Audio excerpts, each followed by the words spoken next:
안녕하세요. 패션 커뮤니케이션입니다. 오늘 배울 내용은 콜라보레이션 마케팅입니다.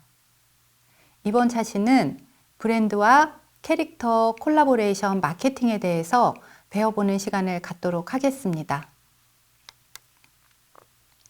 요즘 SNS에서 10대, 20대들 사이에서 귀여움 앞에 장사 없다. 귀여운 것이 세상을 지배한다. 이러한 문구가 많이 쓰이고 있습니다. 이렇게 귀여움의 위력을 새삼 실감할 수 있는 것이 바로 패션 브랜드와 캐릭터의 콜라보레이션 마케팅입니다.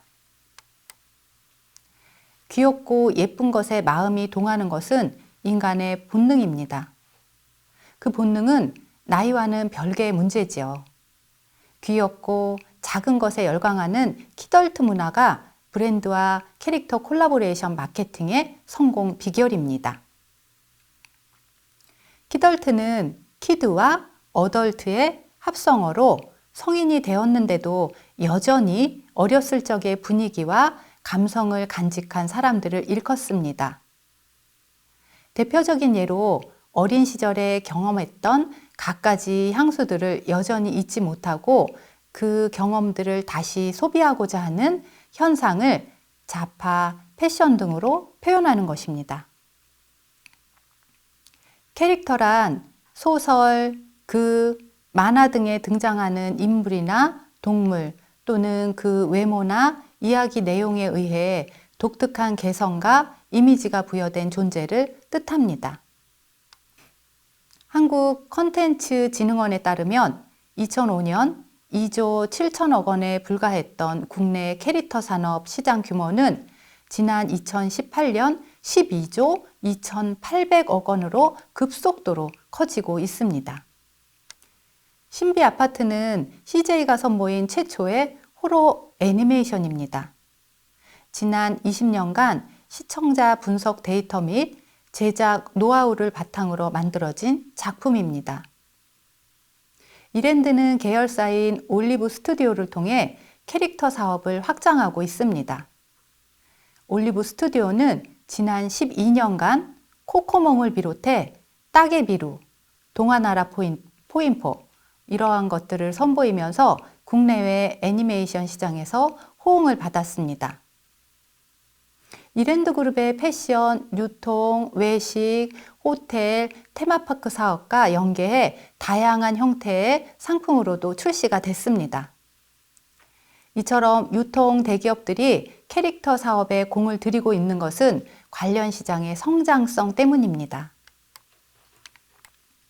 각 캐릭터들의 경제적 가치도 아주 상당합니다. 월트 디즈니가 만든 미키마우스는 연간 수익이 6조 원에 달하는 것으로 전해졌습니다.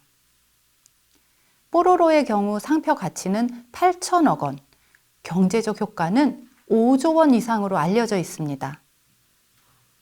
최근 인기를 끌고 있는 펭수는 이를 뛰어넘을 것으로 업계에선 내다보고 있습니다.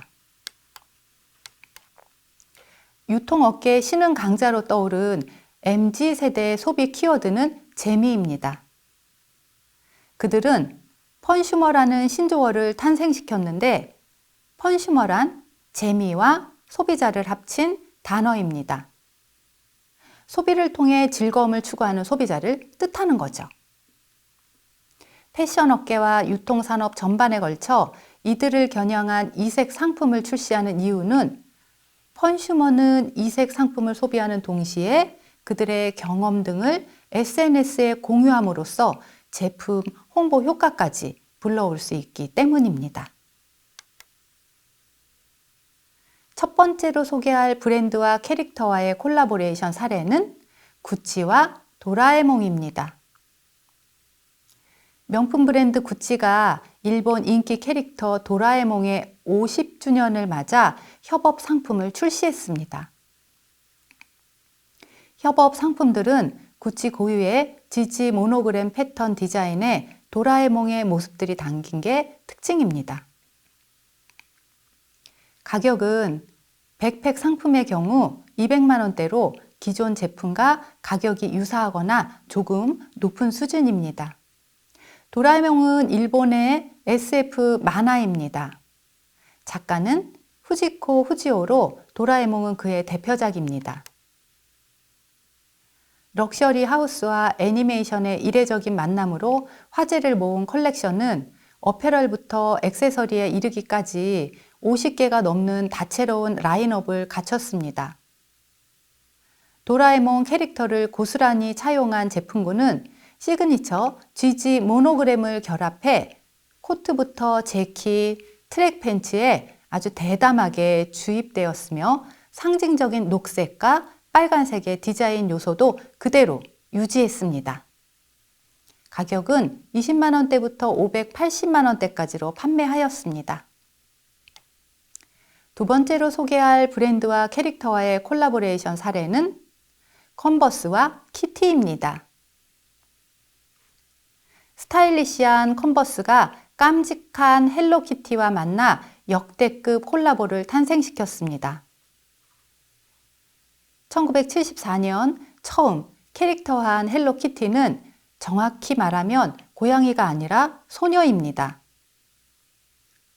2014년 7월 28일 일본 산리오는 그 자사 웹사이트를 통해 헬로키티는 순수한 마음을 가진 쾌활하고 행복한 소녀라고 설명했습니다. 사진을 보면 앙증맞은 헬로키티가 스니커즈 곳곳에 박혀 귀여운 비주얼을 자랑합니다. 헬로키티 에디션은 발목을 덮는 하의 제품과 오리지널로 준비됐습니다. 키즈 라인뿐만이 아니라 성인용 에디션까지 출시돼 소비자들의 선택의 폭이 넓어졌습니다. 헬로키티의 트레이드 마크인 빨간 리본도 제품 곳곳에서 발견할 수 있습니다. 양발 아웃솔 아코에는 작은 리본 1개가, 밑창에는 약 10개의 리본 패턴이 프린트되어 있습니다.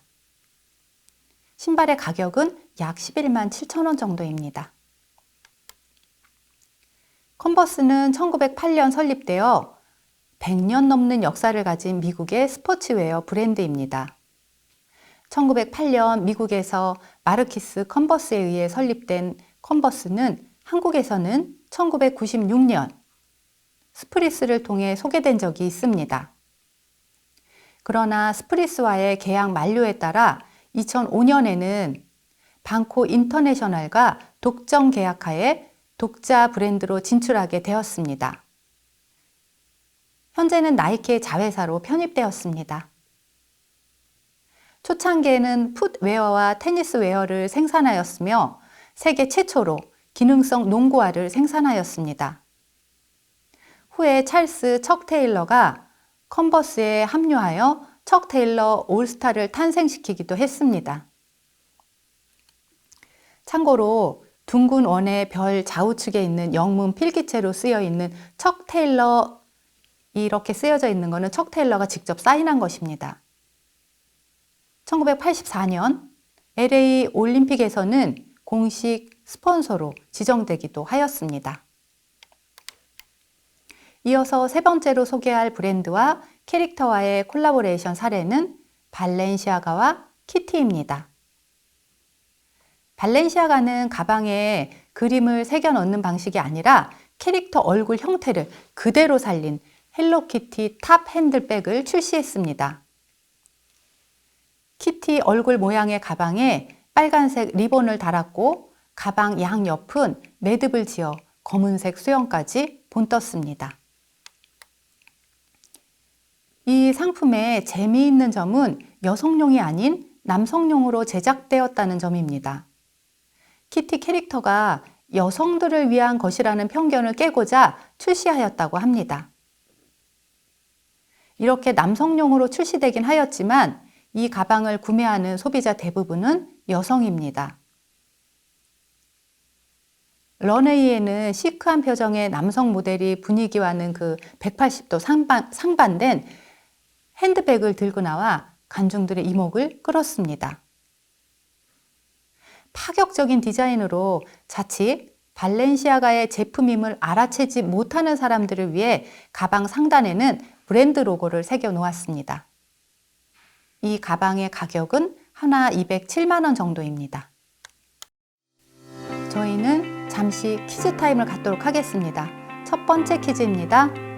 키드와 어덜트의 합성어로 성인이 되었는데도 여전히 어렸을 적의 분위기와 감성을 간직한 사람들을 뜻하는 용어는 무엇일까요?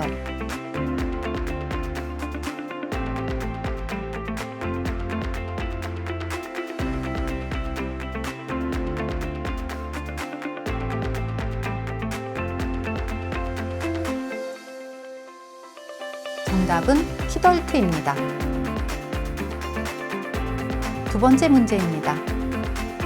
1908년 설립되어 100년 넘는 역사를 가진 미국의 스포츠웨어 브랜드로 척 테일러 올스타 제품으로 인기를 끌고 있는 브랜드의 명칭은 무엇일까요?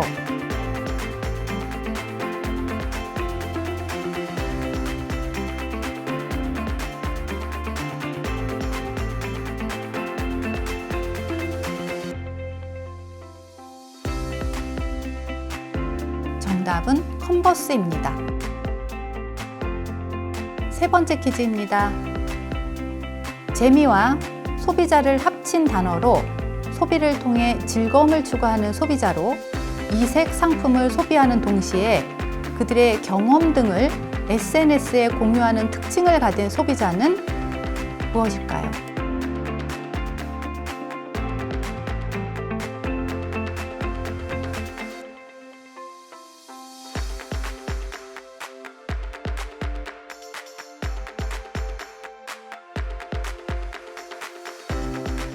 정답은 컨슈머입니다. 저희는 다시 이론으로 넘어왔습니다. 네 번째로 소개할 브랜드와 캐릭터와의 콜라보레이션 사례는 로에베와 이웃집 토토로입니다. 코롱 인더스트리 F&C 부분이 공식 수입하는 스페인 가죽 브랜드 로에베가 애니메이션 이웃집 토토로 또 콜라보레이션을 통해 컬렉션을 공개했습니다. 이웃집 토토로는 애니메이션으로 두 자매와 친절한 숲의 정령인 토토로의 이야기를 다룬 인기 작품입니다. 로에베와 이웃집 토토로의 연결고리는 공예와 장인 정신에 대한 사랑이라고 발표하여 컬렉션이 소개되었습니다. 토토로와 그의 친구들이 핸드프린트 되어 있는 레더 자켓, 티셔츠, 스웨셔츠 등 로에베만의 정교한 기법으로 캐릭터 이미지를 세공한 가죽 가방, 가죽 액세서리 제품들을 내놓았습니다. 로에베는 스페인의 명품 의류 및 액세서리 브랜드입니다. LVMH 그룹의 계열사이죠. 로에베는 1846년 마드리드 중심가의 로보 거리에 후안 로에베 라테가 가죽 공방을 설립하면서 그 역사가 시작되었습니다. 상당한 성공을 거두어 1892년에는 로에베는 그 마드리드 로보 거리 전체에 로에베의 광고와 마크가 붙어 있을 정도로 번창하였습니다. 스페인의 대중들에게 로에베가 유명세를 얻기 시작한 것이죠. 1996년에 로에베는 창립 150주년을 맞았는데 이해 LVMH 그룹이 로에베를 인수하였습니다. 로에베는 한국에 2000년 3월 10일 신세계 백화점 본점에 최초로 매장을 열며 진출하였습니다. 당시 수입사는 신세계 인터내셔널이었으며 현재는 코롱 인더스트리가 수입사입니다. 다섯 번째로 소개할 브랜드와 캐릭터와의 콜라보레이션 사례는 롱샴과 피카츄입니다. 롱샴은 포켓 몬스터와 함께 선보인 컬라보레이션은 그 앞서 롱샴 특유의 디자인이 도드라지는 대표적인 가방 라인 르 플리아주의 포켓몬스터 캐릭터 디자인을 더해 독특한 감성을 선보였습니다.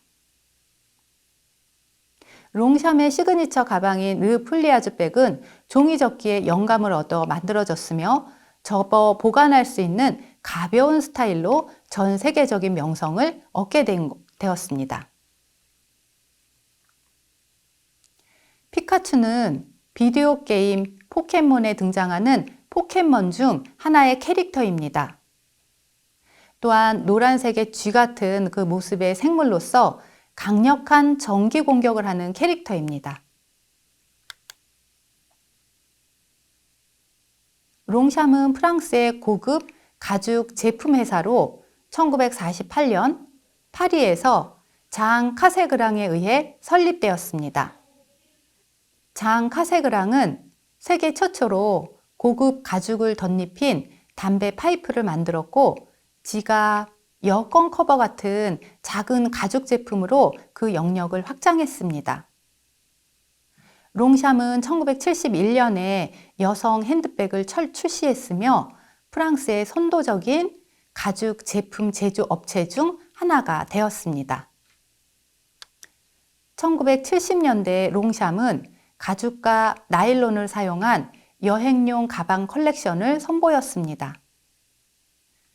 그 당시 일반적으로 판매되고 있던 무거운 여행 가방과 달리 롱샴에서 처음으로 선보이는 가벼운 여행용 가방이었습니다. 이러한 참신한 제품의 혁신에 힘입은 롱샴은 몇십 년 후 르 플리아주라는 전 세계적으로 알려진 여성 핸드백을 디자인하게 되었습니다.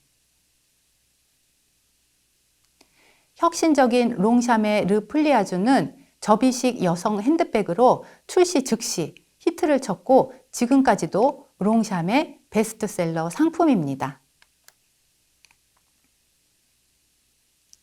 여섯 번째로 소개할 브랜드와 캐릭터와의 콜라보레이션 사례는 마크 제이콥스와 피너츠입니다. 만화 피너츠는 이미 두터운 팬층을 확보하고 있습니다. 아마도 스누피, 찰리 브라운 같은 캐릭터가 더 익숙한 만화입니다.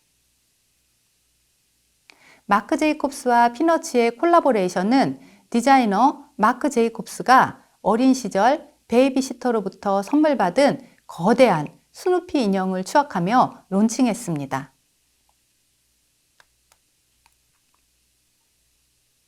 마크 제이콥스는 디자이너 마크 제이콥스와 동업자인 로버트 더피가 함께 1984년에 창립한 미국의 패션 브랜드입니다. 디자이너 마크 제이콥스는 뉴욕의 패션 스쿨인 파슨스에 재학하던 시절부터 교내 각종 상을 휩쓸며 패션계에서 인지도를 얻기 시작했습니다. 전 세계 패션계에서 강력한 영향력을 발휘하고 있는 패션지 보그의 편집장인 안나 윈트어의 전폭적인 지원하에 루이비통의 수석 디자이너로 발탁되기도 했습니다.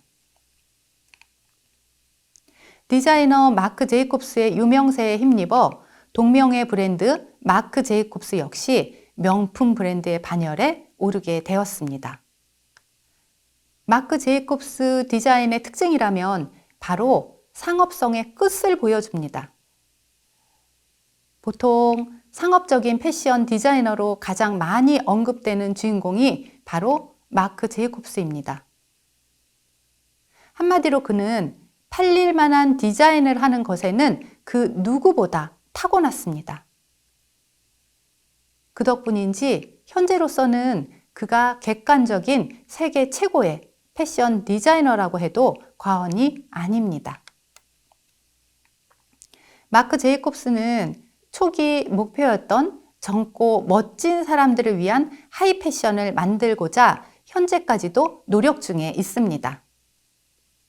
아울러 세계적인 명품 브랜드의 반열에 올랐음에도 스트리트 매장을 선보이는 등 캐주얼의 명품화 역시 지속되고 있습니다. 마크 제이콥스의 자유분방한 철학을 담은 그 스트리트 매장은 마크 제이콥스를 가장 잘 나타내는 실체라고 할 수 있겠습니다. 특히 최근에는 젊은 층에게 즐거움을 선사할 수 있을 만한 마케팅도 시작하고 있습니다. 코로나19로 인해 오프라인 패션쇼 개최가 어려운 가운데 마크 제이콥스의 신상품을 게임 동물의 숲을 통해 선보였습니다. 그래서 좀 더 젊은 세대에게 가깝게 다가가고자 한 것이죠. 이렇듯 마크 제이콥스는 현재까지도 고급스러움과 캐주얼함을 오가며 옷을 좋아하는 젊은이들이 즐길 수 있는 브랜드를 만들어가는 중입니다. 7번째로 소개할 브랜드와 캐릭터와의 콜라보레이션 사례는 리바이스와 미키마우스입니다. 글로벌 데님 브랜드 리바이스가 전 세계적으로 사랑받는 디즈니의 그 아이코닉 캐릭터인 미키마우스 탄생 90주년을 기념하기 위해 리바이스와 미키가 콜라보레이션 스페셜 에디션을 출시했습니다. 이 컬렉션은 국가와 연령을 넘어서 전 세계적으로 사랑을 받는 캐릭터와 브랜드가 만난 그 세계적인 콜라보레이션입니다. 90주년 생일을 맞이한 미키마우스가 최초로 데님을 입은 모습을 선보여서 의미가 있었습니다. 리바이 스트라우스와 코퍼레이션은 1853년 리바이 스트라우스가 창립한 청바지로 유명한 의류 제조 회사입니다. 줄여서 리바이스라고도 합니다. 워크웨어의 전통을 갖고 있는 의류 회사지요. 8번째로 소개할 브랜드와 캐릭터와의 콜라보레이션 사례는 모스키노와 스펀지밥입니다. 태평양 바닷속 비키니 그 시티라는 해저 도시 속 이야기를 담은 애니메이션 스펀지밥 노란 바지의 주인공인 노란 해면동물 스펀지밥이 컬렉션에 나타났습니다. 유머러스하면서 독특한 스타일을 선보이는 디자이너 마크 제이콥스는 귀여운 외모의 스펀지밥을 모스키노 컬렉션 의상 속에 녹여냈습니다. 특히 스펀지밥 니트는 컬렉션에서 선보인 이후 여러 스타들의 리얼웨어 룩에도 등장할 만큼 아주 큰 사랑을 받았습니다. 모스키노는 1983년에 패션 디자이너 프랑코 모스키노가 만든 이탈리아의 고급 브랜드입니다. 모스키노는 자유분방하고 유머러스한 디자인들이 가장 큰 특징입니다. 맥도날드, 말보로, 바비 등의 유명 브랜드들과의 콜라보로 컬렉션들을 선보이기도 했습니다. 화려하고 눈에 띄는 디자인들 덕에 세계적인 아티스트들의 무대 의상으로 많은 사랑을 받고 있습니다. 패션계의 악동이라는 그의 별칭에서도 알 수 있듯이 모스키노는 항상 평범함을 거부했습니다. 그의 디자인은 기존 질서에서 벗어난 변칙을 재치와 유머로 표현한 것이었습니다. 그는 세련되고 화려한 고가의 디자이너 의류 제품들과 그 현대사회의 소비주의를 조롱하기 위해 크루아상을 부착한 진주 초커 목걸이, 롤렉스 목걸이, 값비싼 모피와 플라스틱의 조합, 이러한 그 값비싼 재킷이라는 문구를 금사로 수놓은 캐시미어 재킷 등 서로 다른 특성의 것을 조합하거나 기존의 관습에서 벗어난 변형을 꾀하였습니다. 4번째 퀴즈입니다. 1846년 설립된 스페인의 명품 의류 및 액세서리 브랜드로 LVMH 그룹의 계열사로 2000년 우리나라에 진출한 브랜드는 무엇일까요?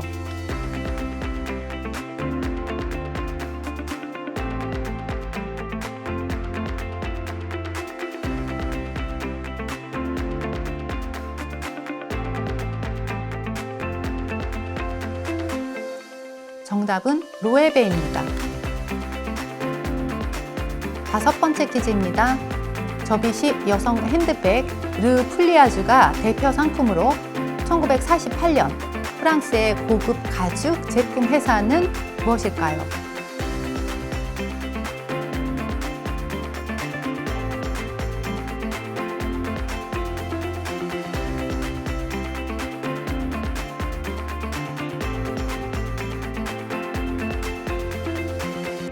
정답은 롱샴입니다.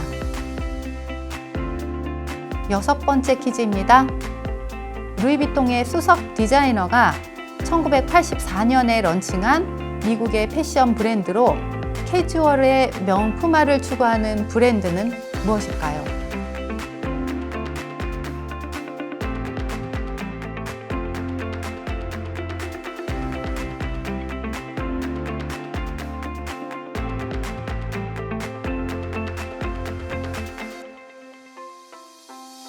네, 마크 제이콥스입니다.